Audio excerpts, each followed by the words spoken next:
Hello అందరికీ, ఏంటిది ఇంతమంది జనం ఉన్నారు ఇక్కడ? ఏం జరుగుతుంది అసలు? ఏంటి ఇది అని చూస్తున్నారు? ఏం లేదండి, మాదొక చిన్న హెల్పింగ్ హ్యాండ్స్ అని పెట్టి గ్రూప్ ఉందండి.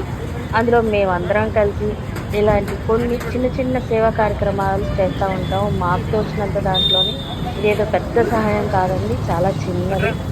ఈరోజు ఇది సమ్మర్ కదా, సమ్మర్ స్పెషల్గా పుచ్చకాయలు మజ్జిగ పంపిణీ చేస్తున్నాము.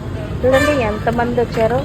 ఇదే కాదండి, ఈ నెలలో అయితే మేము చాలాసార్లు చూసాము. మాకైతే చాలా హ్యాపీగా ఉంది. ఇది మాది ఏ సంస్థ కాదు, మాది ఒక చిన్న హెల్పింగ్ హ్యాండ్స్ గ్రూప్ అని చెప్పి మేము అందరం కలిసి ఇంత మాకు తోచినంత అమౌంట్ అయితే వేసుకొని మేము ఓన్గా చేస్తున్నామండి. నాకు కూడా మీరు ఎవరైనా సహాయం చేయాలి అనుకుంటే మా ద్వారా మీరు కూడా ఇంకొంతమందికి ఇలాగ మజ్జిగ కానీ, ఫుడ్ కానీ, ఇట్లాగా ఇంకా ఓల్డేజ్ హోమ్ కానీ, ఎవరికైనా హాస్పిటల్లో ప్రాబ్లం అయినా కానీ ఇంకెలాంటి మేము చిన్న చిన్న కార్యక్రమాలు చేస్తాం. మాతో పాటు మీరు కూడా చేయాలి అనుకుంటే మాకు మెసేజ్ చేయండి. మా నువ్వు ఎప్పుడు ఏం చేస్తున్నావు, ఎలా చేస్తున్నావు అన్ని డీటెయిల్గా చెప్తాను. Bye bye.